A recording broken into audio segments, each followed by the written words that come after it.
നമസ്കാരം, പ്രവാസികളുടെ ന്യൂസിലേക്ക് ഏവർക്കും സ്വാഗതം. ഇന്നത്തെ പ്രധാന വാർത്തകൾ. റയാൻ എയർ ഹൊറർ ഫ്ലൈറ്റിൽ വിമാനത്തിന്റെ ജനാല തകർന്ന് കാറ്റിലേക്ക് വലിച്ചെറിയപ്പെട്ട യാത്രക്കാരൻ $1 മില്യൺ നഷ്ടപരിഹാരത്തിന് ഒരുങ്ങിയിരിക്കുകയാണ്. വിമാനത്തിനുള്ളിൽ ഇരിക്കവേ പെട്ടെന്ന് ക്യാബിൻ ജാലകം തകർന്ന് തലയും കൈയും 600 കിലോമീറ്റർ വേഗതയിലുള്ള കാറ്റിലേക്ക് തെറിച്ചു വീണ ഭീകരമായ സംഭവത്തിൽ നിയമ പോരാട്ടം ശക്തമാവുകയാണ്. ഇക്കഴിഞ്ഞ ജൂലൈയിൽ തെസലോനിക്കയിൽ നിന്ന് ജർമ്മനിയിലെ മെബിങ്ങിലേക്ക് പറന്ന റയാൻ എയർ വിമാനത്തിലാണ് ജീവൻ വരെ നീണ്ട ഈ അത്ഭുതകരമായ അപകടമുണ്ടായത്. അപകടത്തിൽ അത്ഭുതകരമായി രക്ഷപ്പെട്ട 61-കാരനായ ലൂബിഷ കാറോവിച്ചാണ് നിയമ പോരാട്ടം തുടങ്ങിയത്. $1 മില്യൺ നഷ്ടപരിഹാരം ആവശ്യപ്പെട്ടിരിക്കുന്നത്.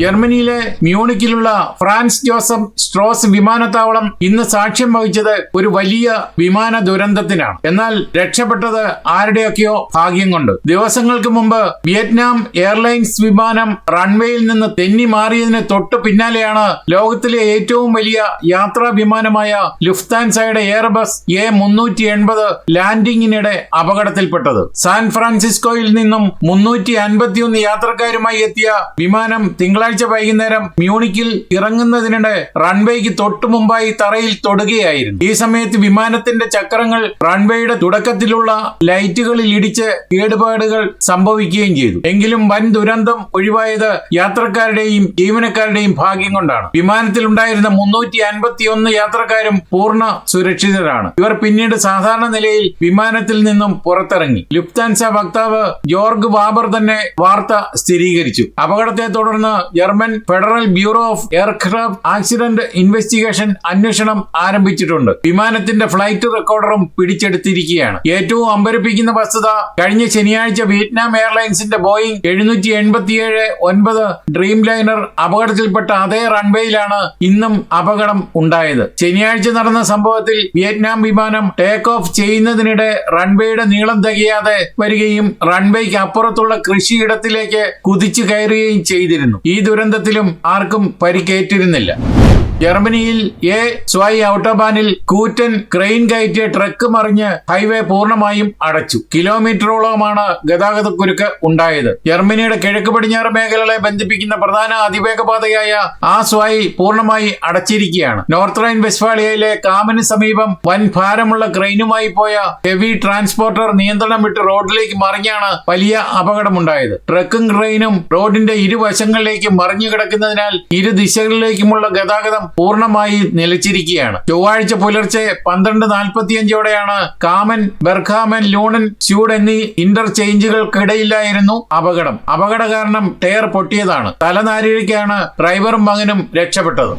ജർമ്മനിയിലെ യുവാക്കളുടെ ജനസംഖ്യയിൽ വലിയ ഇടിവ് രേഖപ്പെടുത്തിയതായി പുതിയ കണക്കുകൾ വ്യക്തമാക്കുന്നു. രാജ്യത്തെ ജനസംഖ്യയുടെ പ്രായം കൂടുന്നതനുസരിച്ച് യുവതലമുറയുടെ എണ്ണം എക്കാലത്തെയും താഴ്ന്ന നിലയിലാണ്. 2025 അവസാനത്തിലെ കണക്കുകൾ പ്രകാരം ജർമ്മനിയിലെ 8.3 ദശലക്ഷം ആളുകൾ മാത്രമാണ് 15 മുതൽ 24 വയസ്സ് വരെ പ്രായമുള്ളവർ. ഇതാകെ ജനസംഖ്യയുടെ 10% മാത്രമാണ്. അതായത് 10 പേരിൽ ഒരാൾ മാത്രമാണ് യുവത്വത്തിന്റെ പ്രായത്തിൽ എത്തിയിരിക്കുന്നത്. മുൻകാല കണക്കുകളുമായി താരതമ്യം ചെയ്യുമ്പോൾ ഇത് വളരെ കുറവാണ്. 1983 ബേബി ബൂം തലമുറയുടെ കാലത്ത് യുവാക്കൾ ജനസംഖ്യയുടെ 16.7% ജർമ്മനിയിൽ 15-24 വയസ്സിനും പ്രായമുള്ളവർ ആകെ 10%. ദേശീയ ശരാശരിയേക്കാൾ ഇത് കുറവുമാണ്. യൂറോപ്യൻ യൂണിയനിലെ ശരാശരിയേക്കാൾ 10.7% കുറവാണ്. യുവാക്കൾ കൂടുതലുള്ള സംസ്ഥാനം ബ്രേമൻ 11.1%, ഏറ്റവും കുറവ് ബ്രാൻഡംബർഗിലുമാണ് 8.8%. അതേസമയം ജർമ്മനിയുടെ യുവത്വം നിലനിർത്തുന്നത് കുടിയേറ്റക്കാരാണ്. കുടിയേറ്റം മാത്രമാണ്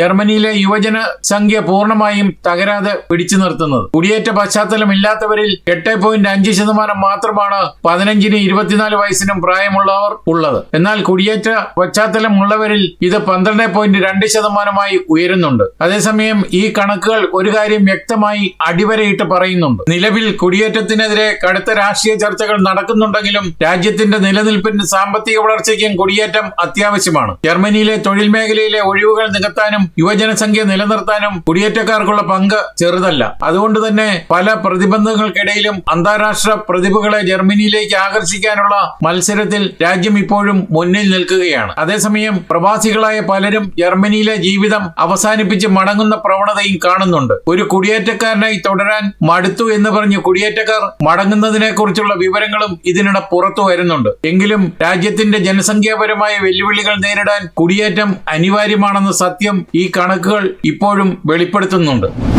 ബെൽജിയം ജർമ്മൻ അതിർത്തിയിലെ വൻ കാട്ടുതീ പ്രശ്നത്തിൽ നേരിയ ആശ്വാസമുണ്ടായി. എങ്കിലും പുകപടലം കൊളോണിലും വൂപ്പർട്ടാലിലും അതിർത്തി നഗരങ്ങളിൽ ജാഗ്രതയും മുന്നറിയിപ്പും നൽകിയിട്ടുണ്ട്. ജർമ്മനി ബെൽജിയം അതിർത്തി പ്രദേശങ്ങളെ വിറപ്പിച്ച നൂറ്റാണ്ടിലെ ഏറ്റവും വലിയ കാട്ടുതീയിൽ നേരിയ ആശ്വാസമായിട്ടാണ് മഴയെത്തിയത്. ബെൽജിയൻ പ്രകൃതി സംരക്ഷണ മേഖലയായ ഹോഹൈസ്വൈൻ ചതുപ്പ് നിലത്തിൽ പടർന്നു പിടിച്ച തീ ന്യൂയോർക്കിലെ മാൻഹാട്ടൻ നഗരത്തിന്റെ പകുതിയോളം വലിപ്പമുള്ള ഏതാണ്ട് 3000-ഓളം ഹെക്ടർ വനഭൂമിയാണ് ഇതിനകം ചാമ്പലാക്കിയത്. ചൊവ്വാഴ്ച രാവിലെ പെയ്ത മഴയും അന്തരീക്ഷത്തിലെ തണുപ്പും തീ പടരുന്നതിന്റെ വേഗത കുറച്ചിട്ടുണ്ടെങ്കിലും ഒപ്പമുണ്ടായ ശക്തമായ കാറ്റ് വ്യോമമാർഗമുള്ള അഗ്നിശമന പ്രവർത്തനങ്ങളെ പ്രതികൂലമായി ബാധിക്കുന്നുണ്ട്. ജർമ്മൻ അതിർത്തിയിൽ അതീവ ജാഗ്രതയാണ്. മോൺഷോവിലേക്ക് നീങ്ങുമോ എന്നുള്ള ഭയവും നിലനിൽക്കുന്നുണ്ട്. ജർമ്മനിയിലെ കൊളോൺ മലയാളികളുടെ ഹൃദയത്തുടിപ്പായി മാറിയ കൊളോൺ കേരള സമാജം സംഘടിപ്പിക്കുന്ന ഓണാഘോഷം ശ്രാവണ പുലരി ഓഗസ്റ്റ് 29 ശനിയാഴ്ച നടക്കും. ജർമ്മൻ സുഹൃത്തുക്കളെയും പ്രവാസി രണ്ടാം തലമുറയെയും പങ്കെടുപ്പിച്ചുകൊണ്ട് നടത്തുന്ന ഓണാഘോഷം കൊളോൺ വെസലിംഗ് സെന്റ് ഗർമാനൂസ് ദേവാലയ ഓഡിറ്റോറിയത്തിൽ ഉച്ചകഴിഞ്ഞ് 3:30 പരിപാടികൾ ആരംഭിക്കും. പ്രവേശനം 3 മണി മുതലായിരിക്കും തുടങ്ങുക. തിരുവാതിരകളി, മാവേലി മന്നന് വരവേൽപ്പ്, ശാസ്ത്രീയ നൃത്തങ്ങളായ മോഹിനിയാട്ടം, ഭരതനാട്യം തുടങ്ങിയവയും നാടോടി നൃത്തങ്ങൾ, സിനിമാറ്റിക് ഡാൻസ്, സംഘനൃത്തങ്ങൾ, fashion parade, fusion vibes, couple dance എന്നിവയ്ക്ക് പുറമെ ചെണ്ടമേളം, പുലികളി തുടങ്ങിയ കേരളത്തിന്റെ തനതായ കലാരൂപങ്ങൾ അവതരിപ്പിക്കുന്നതോടൊപ്പം വിഭവസമൃദ്ധമായ ഓണസദ്യയും തമ്പോലയും ഉണ്ടായിരിക്കും. ജർമ്മനിയിൽ മുൻപന്തിയിൽ നിൽക്കുന്ന ട്രാവൽ ഏജൻസിയായ ലോട്ടസ് ട്രാവൽ വൂപ്പർട്ടാൽ നൽകുന്ന €250 യാത്രാ കൂപ്പണാണ് ഒന്നാം സമ്മാനം. കൂടാതെ തമ്പോലയിൽ വിജയികളായവർക്ക് ആകർഷകമായ 10 സമ്മാനങ്ങളും നൽകുന്നുണ്ട്. €1 തമ്പോലയുടെ ടിക്കറ്റ് വില. വിഭവസമൃദ്ധമായ ഓണസദ്യയ്ക്ക് ശേഷം ജർമ്മനിയിലെ മലയാളി യുവജന ഗ്രൂപ്പിന്റെ അടിപൊളി ഗാനമേളയും തമ്പോലയുടെ നറുക്കെടുപ്പും നടക്കും. തിരുവോണാഘോഷത്തോടനുബന്ധിച്ച് നടത്തിയ ചീട്ടുകളി മത്സരത്തിലെ വിജയികൾക്കുള്ള ട്രോഫിയും, വടംവലി, ഓട്ടം, രമണൻ സ്പൂണോട്ടം തുടങ്ങിയ മത്സരത്തിൽ വിജയികൾക്കുള്ള സമ്മാനങ്ങളും, കൂടാതെ സമാജത്തിന്റെ നേതൃത്വത്തിൽ നടത്തിയ അടുക്കളത്തോട്ട മത്സരത്തിലെ വിജയികൾക്കുള്ള കർഷകശ്രീ പുരസ്കാരവും വിതരണം ചെയ്യും. വടംവലി മത്സരത്തിൽ വിജയികളായ പുരുഷ വനിതാ ടീമുകൾക്കുള്ള സമ്മാനം സ്പോൺസർ ചെയ്തിരിക്കുന്നത് ബോണിലെ UN ആസ്ഥാനത്ത് ജോലി ചെയ്യുന്ന ഡിപ്ലോമാറ്റ് കൂടിയായ സോമരാജൻ പിള്ളയാണ്. ജർമ്മനിയിൽ പുതുതായി എത്തിയ മലയാളികളിൽ ഒളിഞ്ഞിരിക്കുന്ന നിറഞ്ഞു നിൽക്കുന്ന സർഗവൈഭവം അരങ്ങിൽ കലാരൂപമായി പിറവിയെടുക്കുമ്പോൾ തിരുവോണ ഉത്സവത്തിന്റെ മാധുര്യം അലയൊലികളായി അനുഭവവേദ്യമാക്കുന്ന മഹോത്സവത്തിലേക്ക് ഏവരെയും സഹർഷം സ്വാഗതം ചെയ്യുന്നു. തിരുവോണ ആഘോഷ ദിവസമായ ശനിയാഴ്ചയുടെ സായാഹ്നത്തിൽ സാധിക്കുന്ന എല്ലാവരും കേരളീയ വേഷമണിഞ്ഞ് ആഘോഷത്തിൽ പങ്കുചേരുവാൻ കേരള സമാജം സ്നേഹപൂർവ്വം ക്ഷണിക്കുകയാണ്. ഓണാഘോഷത്തിൽ പങ്കെടുക്കുന്നതിനുള്ള രജിസ്ട്രേഷൻ തുടരുകയാണ്. ഇനിയും രജിസ്റ്റർ ചെയ്യാത്തവർ എത്രയും വേഗം പേരുകൾ രജിസ്റ്റർ ചെയ്ത് സീറ്റുകൾ ഉറപ്പാക്കണമെന്ന് സമാജം പ്രസിഡന്റ് ജോസ് പുതുശ്ശേരി അഭ്യർത്ഥിച്ചു. വിശാലമായ കാർ പാർക്കിംഗ് സൗകര്യവും ഹാളിന്റെ പരിസരത്ത് ഉണ്ടായിരിക്കും. Jose Puthussery president, Davis Vadakkanchery general secretary, Paul Chirayath vice president, Jose Kumbaluvelil culture secretary, Paul Attippatti sports secretary, Tommy Thadathil joint secretary എന്നിവരാണ് സമാജത്തിന്റെ ഭാരവാഹികൾ. വിവരങ്ങൾക്ക് ഹോട്ട്ലൈൻ 0176 5643 4579 0173 260 90 98 0177 4600 227 എന്ന നമ്പറുകളിൽ വിളിച്ചാൽ നിങ്ങൾക്ക് നിങ്ങളുടെ സീറ്റുകൾ രജിസ്റ്റർ ചെയ്യാൻ സാധിക്കും. ജർമ്മനിയിലെ ആദ്യകാല മലയാളിയായ ചിന്നമ്മ വള്ളോന്തറ അന്തരിച്ചു. 77 വയസ്സായിരുന്നു. സംസ്കാരം പിന്നീട്. ഓസ്ട്രിയയിലെ ലിൻസിൽ കാറപകടത്തിൽ മരിച്ച മലയാളി വൈദിക വിദ്യാർത്ഥി ബ്രദർ മാത്യൂസ് പൊതൂർ എന്ന 33-കാരന്റെ സംസ്കാരം ഓഗസ്റ്റ് 19 നടക്കും. ശുശ്രൂഷകൾ ബുധനാഴ്ച ഉച്ചകഴിഞ്ഞ് 3:30 സ്വഭവനത്തിൽ ആരംഭിച്ച് മൂവാറ്റുപുഴ പെരിങ്ങുഴ സെന്റ് ജോസഫ് തീർത്ഥാടന ദേവാലയ സെമിത്തേരിയിൽ നടക്കും. മൂവാറ്റുപുഴ പെരുമ്പല്ലൂർ പൊതൂർ ഷാജൻ മാത്യു റജി ദമ്പതികളുടെ ഏക മകനാണ് മാത്യൂസ്. മാതാവ് റജി കാലടി ചേരാനല്ലൂർ ചിറ്റൂപ്പറമ്പിൽ കുടുംബാംഗം. ഓഗസ്റ്റ് 7 ഓസ്ട്രിയയിലെ ലിൻസിൽ രാത്രിയിലുണ്ടായ കാറപകടത്തിലാണ് മരിച്ചത്. തുടർന്ന് ഓസ്ട്രിയൻ പോലീസിന്റെയും വിയന്നയിലെ ഇന്ത്യൻ എംബസിയുടെയും നടപടികൾ പൂർത്തിയാക്കി മൃതദേഹം ജർമ്മനിയിലെ ഫ്രാങ്ക്ഫർട്ടിൽ കൊണ്ടുവന്ന് അവിടെ നിന്നും എയർ ഇന്ത്യ വിമാനത്തിൽ ന്യൂഡൽഹി വഴി കൊച്ചിയിൽ എത്തിച്ച് കഴിഞ്ഞ ദിവസം ബന്ധുക്കൾ ഏറ്റുവാങ്ങി. ജർമ്മനിയിൽ നിന്നുള്ള ലോക കേരള സഭാംഗം ജോസ് കുമ്പളുവേലിയും നാട്ടിലെത്തിക്കാനുള്ള നടപടികളിൽ ഇടപെട്ടിരുന്നു. ബാംഗ്ലൂർ ക്രൈസ്റ്റ് യൂണിവേഴ്സിറ്റിയിൽ നിന്ന് നിധിയ മരിയ തോമസ് കൊമേഴ്സിൽ PhD നേടി. പത്തനംതിട്ട മല്ലപ്പള്ളി കുളത്തൂർ റിട്ടയർഡ് അധ്യാപക ദമ്പതികളായ തയ്യൽ തോമസ് കുട്ടിയുടെയും കോട്ടാങ്ങൽ മുൻ പഞ്ചായത്ത് പ്രസിഡന്റ് ആലീസ് ടീച്ചറിന്റെയും 3 മക്കളിൽ ഇളയവളാണ് നിധിയ. മൂത്ത സഹോദരൻ ഫാദർ ജോബിൻ തയ്യിൽ CMI റോമിലും ഐവിൻ ജർമ്മനിയിലുമാണ്. പോർച്ചുഗൽ വീസ തട്ടിപ്പിൽ എടവനക്കാട് സ്വദേശിയായ യുവാവിനും 3 ലക്ഷം നഷ്ടമായ പരാതിയിൽ ഞാറക്കൽ പോലീസ് ചെറായി പ്ലാക്കൽ നീതു പ്രസാദ് കൊല്ലം മുണ്ടക്കൽ റോബിൻ എന്ന് വിളിക്കുന്ന ബെൻസൺ ബോയ് എന്നിവർക്കെതിരെ കേസെടുത്തു. 2023 നവംബർ 10 മുതൽ 19 വരെയുള്ള തീയതികളിൽ പല ദിവസങ്ങളിലായി നീതുവും ബെൻസും പറഞ്ഞ വിവിധ അക്കൗണ്ടുകളിലേക്ക് യുവാവ് പണം അയച്ചു. അതിന്റെ പേരിലാണ് തട്ടിപ്പ് നടത്തിയത്. കേരളത്തിൽ ഉടനീളമായി 50-ൽ പരം ഉദ്യോഗാർത്ഥികളിൽ നിന്നും പ്രതികൾ കോടികൾ കബളിപ്പിച്ചതായിട്ടാണ് വിവരം. 27 വർഷമായി അമേരിക്കയിൽ സ്ഥിരതാമസമായ ഗ്രീൻ കാർഡ് ഉടമകളായ ഇന്ത്യൻ വംശജയെ പോലീസ് കസ്റ്റഡിയിലെടുത്തു. നാടുകടത്തൽ കേസ് മുൻപ് കോടതിയിൽ തള്ളിയിരുന്നെങ്കിലും പതിവ് പരിശോധനയ്ക്കെത്തിയപ്പോൾ ഇവരെ കസ്റ്റഡിയിൽ എടുക്കുകയായിരുന്നു. അനധികൃത തടങ്കലിനെതിരെ അഭിഭാഷകർ ഫെഡറൽ കോടതിയിൽ ഹേബിയസ് കോർപ്പസ് ഹർജി നൽകിയിട്ടുണ്ട്. നോർത്ത് കരോലിനയിലെ പബ്ലിക് സ്കൂളിൽ ഭിന്നശേഷിക്കാരായ കുട്ടികളെ പഠിപ്പിക്കുന്ന അധ്യാപികയാണ് വാസം സെട്ടി. അമേരിക്കൻ പൗരത്വമുള്ള 2 മക്കളും 2 പേരക്കുട്ടികളുമുണ്ട്. 2022 വാസം സെട്ടി ഇന്ത്യ സന്ദർശിച്ചപ്പോൾ തുടർച്ചയായി 7 മാസത്തോളം അവിടെ തങ്ങിയെന്ന കാരണത്താലാണ് ഇമിഗ്രേഷൻ വിഭാഗം ഇവർക്കെതിരെ ഇപ്പോൾ നടപടി ആരംഭിച്ചിരിക്കുന്നത്.